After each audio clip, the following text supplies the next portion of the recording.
Good morning and welcome to Talkin It Out, a radio ministry of the Niles, Philadelphia Seventh-day Adventist Church in Niles, Michigan. I'm your host, Russell Murnahan. We're interested in the counsel of Isaiah chapter 1 and verse 18 that says, "Come now and let us reason together, saith the Lord."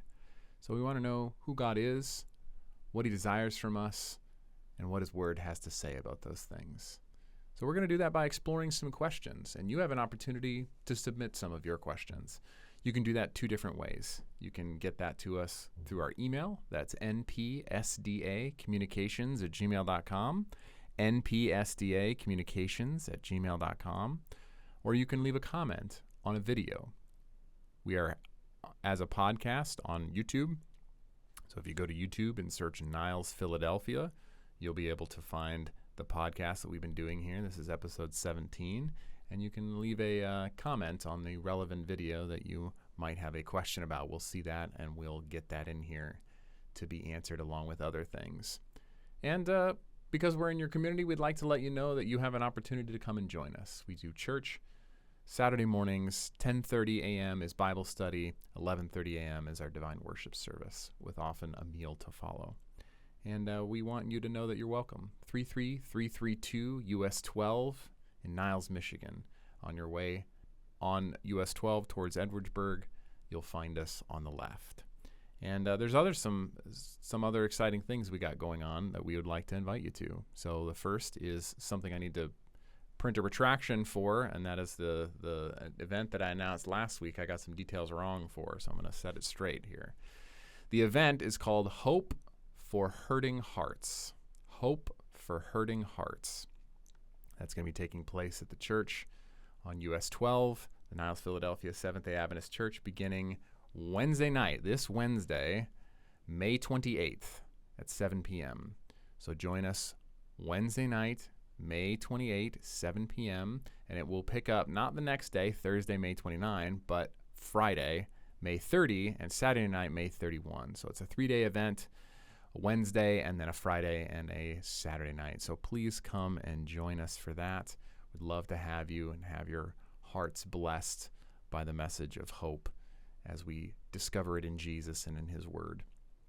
And furthermore, something a little more fun that I'm going to be doing is a computer building workshop. We're going to be doing that at the church as well.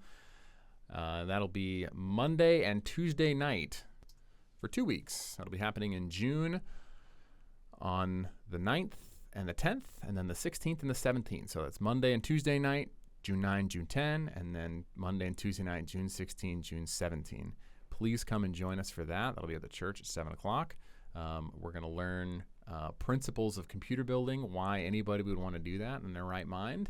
And then we're going to show you how to do it step by step, everything you need. We're going to build it together, and then we're going to give away at least one of the computers that we build and some other stuff. So we guarantee if you show up, we're going to get you something to have given away.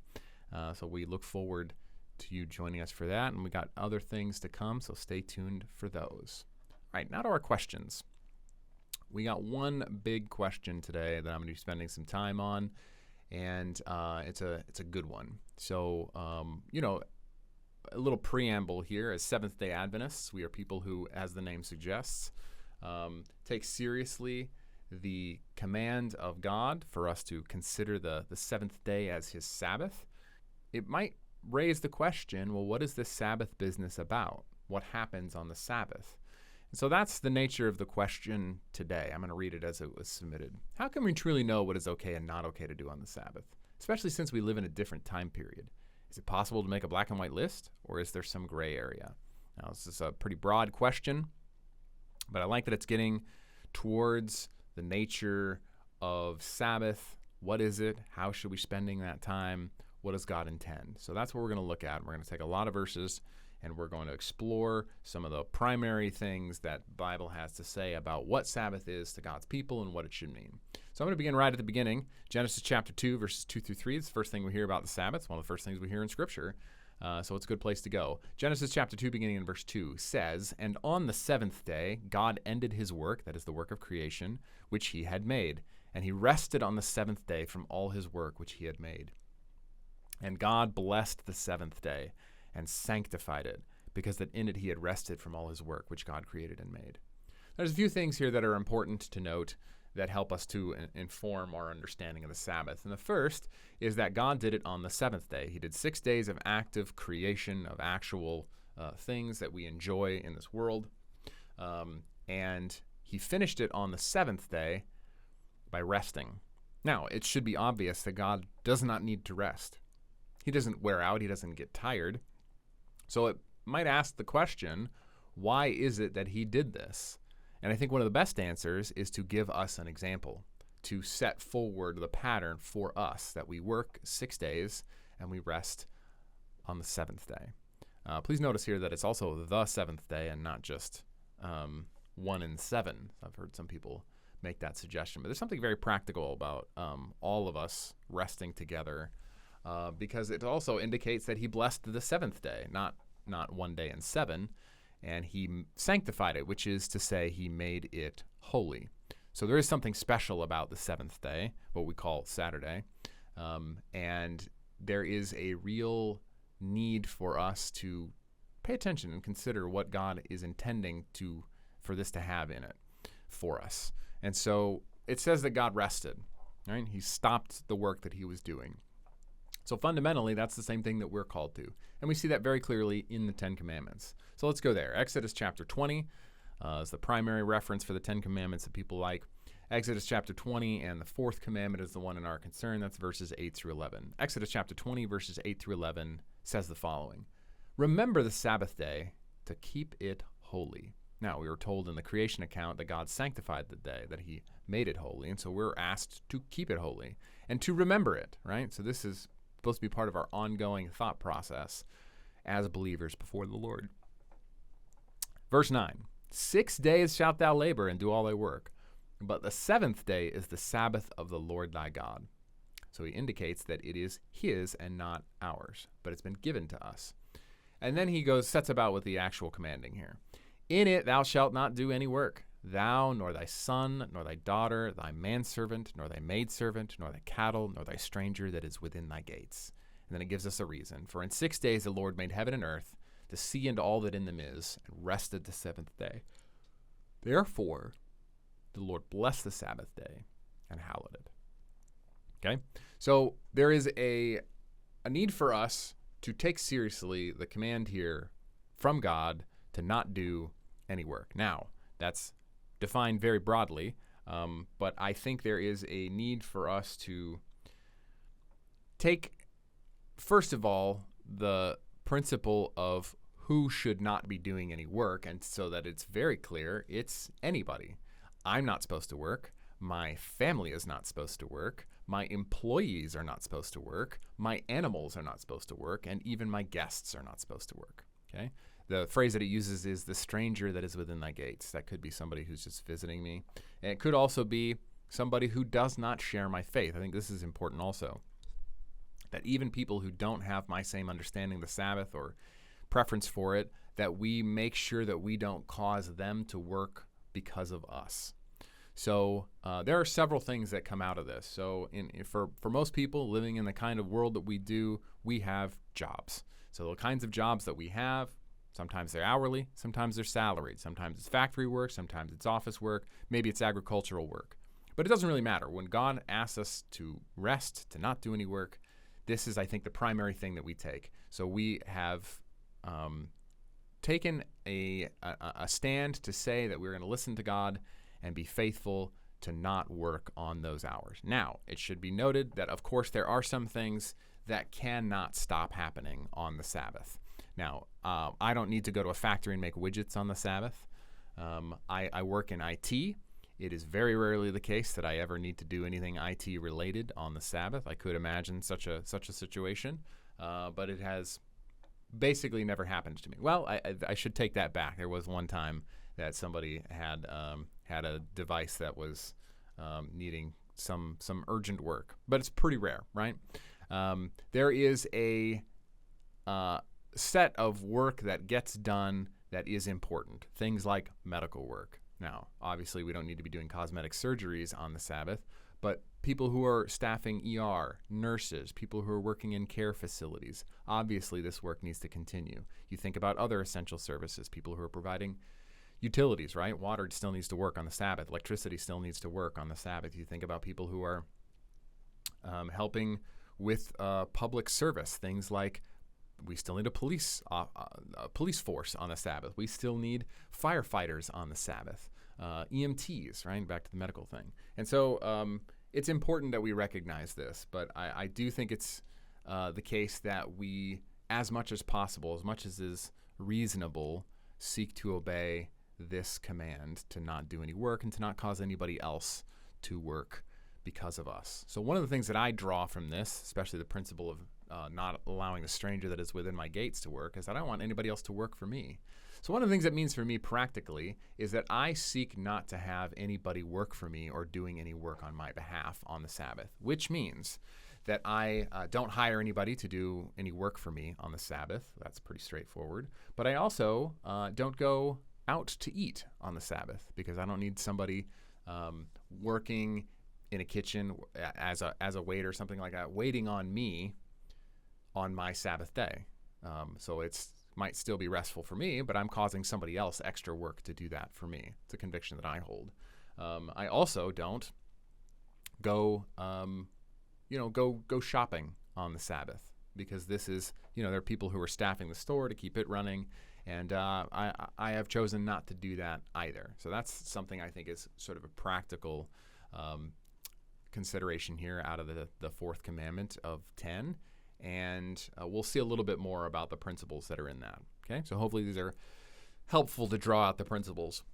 Another one from Luke chapter 4, verse 16. We're going to go to the life of Jesus now. We're jumping right to the New Testament. We'll come back to the Old, and we'll come back to the New once more. Luke chapter 4, verse 16. The Bible tells us, and he, that is Jesus, came to Nazareth, where he had been brought up, his hometown. And it says, and as his custom was, he went into the synagogue on the Sabbath day and stood up for to read. So this is an important principle from the life of Jesus. It tells us, interestingly, not just that he went into the synagogue on this particular Sabbath, but that Jesus, even in his own hometown, had a custom of going to worship on the Sabbath day. So it tells us a few things. First of all, that there was continuing importance of the Sabbath for Jesus, that it's not something that Jesus looked down on as something that needed to be gotten rid of or done away with. He tells us in another place, Mark chapter 2, that the Son of Man is Lord even of the Sabbath day, speaking of himself. And so that indicated not that he disdained the Sabbath or disliked the Sabbath, even though there was a lot of problems with the way it was being kept by people around him, but that the Sabbath appeared to be special to him. He went to worship services on the Sabbath day. So I think that's a very natural thing for us to do on the Sabbath as well, to gather together and to worship with fellow believers on the day of rest that God had instituted. Of course, one of the consequences of that is that there are people who are serving for church and for worship, and that's a bit of work for them, including somebody like a minister or a pastor. But Jesus spoke to this. He said that the priests labor in the temple, but they are blameless on the Sabbath. And so these are some of the features of work that we're trying to establish here. So I think, it's natural to engage in worship on the Sabbath. It's an excellent time. You're resting from other things, and worship should consume our thoughts more than just on the Sabbath, but I think it's a special time for communal gathering and worship to take place. That's the reason that we worship together on Saturday mornings. So please come and join us for that if you haven't gotten to experience that. But we keep going. Isaiah chapter 58, a really powerful passage about God speaking to true worship, true fasting. And that chapter, interestingly, finishes with the following passages about the Sabbath. It says, if thou turn away thy foot from the Sabbath, from doing thy pleasure on my holy day, and call the Sabbath a delight, the holy of the Lord honorable, and shalt honor him, not doing thine own ways, nor finding thine own pleasure, nor speaking thine own words, then shalt thou delight thyself in the Lord. Okay? There's quite a mouthful there, but the first thing it says is if we are going to decline from doing whatever we want to on his day and call the Sabbath a delight, then we will be honored by God. So we are called not to spend the Sabbath doing whatever we want, doing our own things, finding our own pleasure, or speaking our own words, but we find delight in the Lord. Now, it doesn't mean that we just deliberately avoid doing anything that we like to do, but that is that we recognize that this time is holy, and it's not up to me how I spend this time. It's up to God how I spend this time. So we've already talked about some of the practical aspects of work and things like that. But it's a principle that says that this is holy time. It is set apart time, and I need to spend it differently than I do the rest of the week, which is part of the reason we're not working. So there is a real opportunity here for us to see this the way that God is asking us to see the Sabbath as a delight. He says if we see the Sabbath as a delight, the holy of the Lord, and honorable, we will receive honor from him. And also we will delight ourselves in the Lord. And notice the further promise. And I will cause you to ride upon the high places of the earth and feed thee with the heritage of Jacob thy father, for the mouth of the Lord hath spoken it. So there's something special about a blessing that comes from the Sabbath and from us spending it in God's way, doing his will, calling the Sabbath a delight and delighting ourselves in the Lord. These things are tied up together. There's a wonderful passage in Hebrews chapter 4, we're not going to go there, that talks about the importance of rest, and it talks about the Sabbath, and it talks about the rest that God was designing to give his people through Joshua to enter the promised land, but also talks about the rest of heaven and the rest that we get from deciding not to be saved from our own works. And I think these concepts are tied up together. So when we are understanding the Sabbath the way that God has asked us to, the Sabbath will be to us a delight, and we will receive a blessing by keeping it, not just doing whatever we want to and treating it like a kick up your feet and lays back kind of day. Now we're going to jump to Nehemiah chapter 13, Old Testament again. This story includes the restoration of Jerusalem, and as part of that restoration, they were rebuilding the walls that had been broken down, but there was also some moral restoration that needed to happen. This is part of the labor of the prophet Nehemiah, and this story concerns the Sabbath, as we're about to read. Nehemiah 13, beginning in verse 15. In those days saw I in Judah some treading wine presses on the Sabbath. In other words, they were doing their normal labor, and bringing in sheaves, that's like grain, and lading asses. In other words, they're burdening their donkeys, which was expressly forbidden by the Sabbath command, as we read. As also wine, grapes, and figs, and all manner of burdens, which they brought into Jerusalem on the Sabbath day. And so he recognized that this is a problem. This is not what God's people have been asked to do. And I testified against them in the day when they sold victuals, or food wares. There dwelt men of Tyre also therein, which brought fish and all manner of ware, and sold on the Sabbath unto the children of Judah and in Jerusalem. So he notices two things. Some, that there are Jews engaged in work, but there are also foreigners who are coming to sell to the Jews on the Sabbath. And he recognizes that both of these are a problem. Verse 17, then I contended with the nobles of Judah. So he goes to the leadership and said to them, what evil thing is this that you do and profane the Sabbath day? Notice what he's saying, that this common work, common commerce is not something that should happen on the Sabbath day. It's holy. Verse 18, did not your fathers thus, and did not our God bring all this evil upon us and upon this city? Yet you bring more wrath upon Israel by profaning the Sabbath. So there were a number of principles that were violated by the Israelites in the Old Testament that brought wrath from God. And so it was things like taking advantage of the poor, the widow, the fatherless. It was ignoring the cause of the just. It was worshiping false idols. And one of the things he also says is that they were profaning the Sabbath, that they were not keeping the Sabbath holy. And notice how the story continues. Verse 19, and it came to pass that when the gates of Jerusalem began to be dark before the Sabbath, because Sabbath was counted from sundown to sundown, I commanded that the gates should be shut, and charged that they should not be opened till after the Sabbath. And some of my servants set I at the gates, that there should no burden brought in on the Sabbath day. So he took a special measure to make sure that there's not going to be any commerce like normal happening on the Sabbath day, in so much that he shut the gates of the city. Verse 20, so the merchants and sellers of all kind of ware lodged without Jerusalem once or twice. That is, they showed up Friday night probably, waiting for the walls to open up so that they can come in. And he says, verse 21, then I testified against them and said unto them, why lodge you about the wall? If you do so again, I will lay hands on you. From that time forth came they no more on the Sabbath. So he apparently threatened them violence to discourage them from coming on the Sabbath, and it worked. So this is another principle of putting away common things like working and buying and selling. Okay, we're jumping now again to the New Testament, Luke chapter 6, beginning in verse 6. And it came to pass also on another Sabbath that he entered into the synagogue and taught. This is Jesus. And there was a man whose right hand was withered. And the scribes and Pharisees watched him, whether he would heal on the Sabbath day, that they might find an accusation against him. So what's happening here is that the Pharisees believe that healing on the Sabbath is breaking the Sabbath. And Jesus has done this a number of times, and they've heard that he's doing this. So they really hate Jesus. They want to catch him. And one of the things that they're going to do is say, oh, he healed on the Sabbath and he's broken the Sabbath. But Jesus obviously didn't feel that way. His problem was not with the Sabbath, but the way that they were interpreting the way that the Sabbath should be kept. This is part of the real nature of the question here. So verse 8, but he knew their thoughts, Jesus did, and said to the man which had the withered hand, rise up and stand forth in the midst. And he arose and stood forth. Then said Jesus unto them, that is those who were watching, the Pharisees and such, I will ask you one thing. Is it lawful on the Sabbath days to do good or to do evil, to save life or to destroy it? What a question. And looking around about upon them all, he said unto the man, stretch forth thy hand. And he did so, and his hand was restored whole as the other. And they were filled with madness and communed one with another what they might do to Jesus. So Jesus confronts them directly, and he says, this understanding of the Sabbath you have is awful. What is the purpose of the Sabbath? And Jesus indicates that it is lawful to do good on the Sabbath day.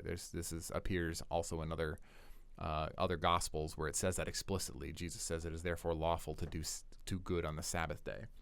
And so that means it is right for us to, in this case he's doing a miraculous healing, but to have ministry on Sabbath, to go serve others, to bless them, to do good, as Jesus says.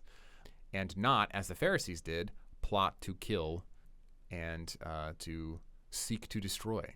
There is another one in Luke, a similar story of healing on the Sabbath. Notice this, Jesus had to contend with this a lot, this misunderstanding of what the Sabbath was supposed to be with the rulers of his day. And it's a caution to us that we don't treat these things with legalism, but with the kind of grace and mercy that Jesus did. Verse 10, Luke chapter 13. And he was teaching in one of the synagogues on the Sabbath. Notice Jesus is doing ministry on the Sabbath. And behold, there was a woman which had a spirit of infirmity 18 years and was bowed together and could in no wise lift herself up. Evidently, this woman was had a spinal issue, was bowed in half and couldn't straighten out. And when Jesus saw her, he called her to him and said unto her, Woman, thou art loosed from thine infirmity. And he laid his hands on her, and immediately she was made straight and glorified God. So Jesus miraculously heals her on the Sabbath in a synagogue.